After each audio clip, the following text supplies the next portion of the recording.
It is the official kickoff for the election season. Yeah, decent people. Yeah, about 20% of the crowd here is excited about that. The rest are saying, oh, no, don't remind me. I mean, it's not like we've been in an election season already. I mean, my gosh, every day for the past 2 years, it's pretty much been that way. But Labor Day historically means that the campaigns go into warp speed, knowing that their time and money has to be spent to convince undecided voters. Frankly, I've always wondered about people who are truly undecided as to what kind of America they want. What is it they are undecided about? I mean, I could just hear somebody say to his wife, say, baby, you gonna keep paying $3 or more for gas?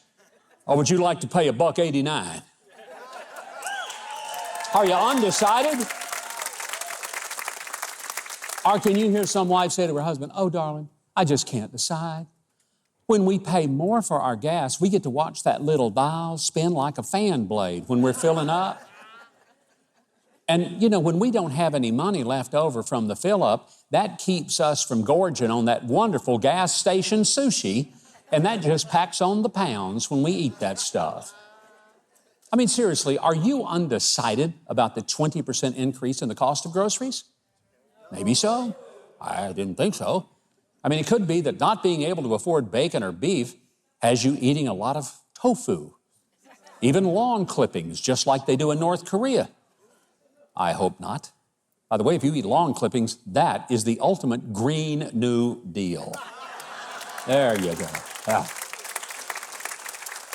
And maybe you're undecided about whether the border ought to be completely taken down. Heck, it pretty much has been anyway.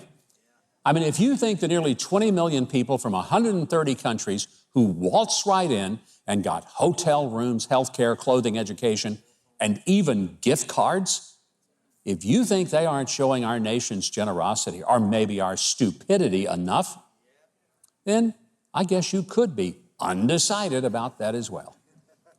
But are you really undecided about moving toward an economic system where, as Kamala Harris says, we all end up at the same place?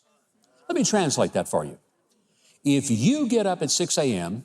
and you get to work by 7 and you bust your backside until 5 p.m., are you okay with getting the same wages and benefits as the guy who gets up at the crack of noon, enjoys a free lunch that you so graciously paid for, and then after his 2 p.m. nap, he'll call it a day around 4 so he can get home and enjoy a few hours playing Xbox? After all, according to Michelle Obama and Oprah, you really don't need all that stuff you have. Huh. And I sure appreciate hearing that from two women who own multiple million-dollar homes, fly everywhere in private jets, and never clip coupons for the grocery shopping. Yeah, thank you. In fact, I'm pretty sure they don't do any grocery shopping, none.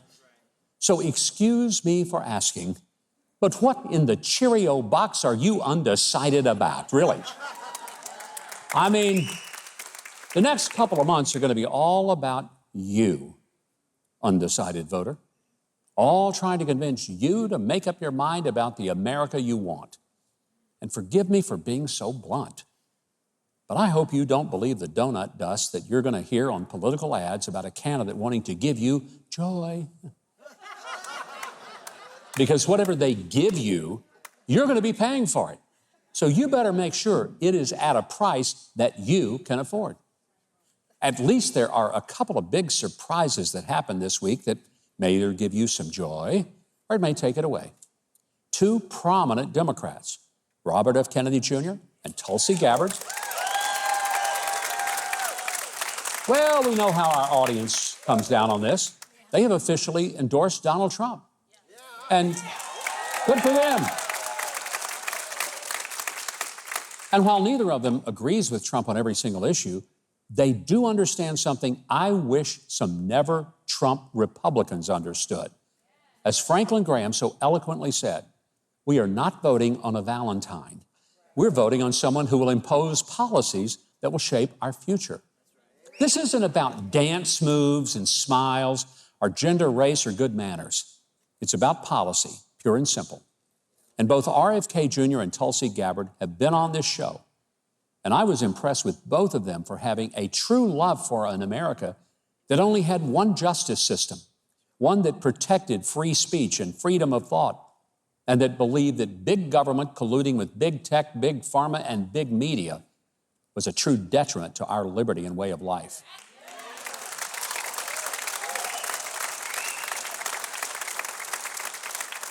Now, if folks like that aren't undecided anymore, I'm not sure you should be.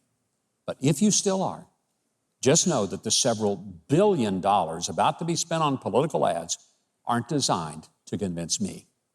They're all targeted at you, the undecided voter. Of course, you could really mess the whole thing up, you know. Go ahead and decide, and do it now.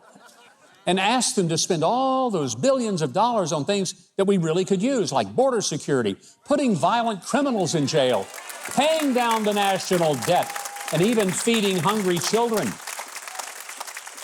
I mean, it would make you look a lot smarter, and it would make our country a lot better.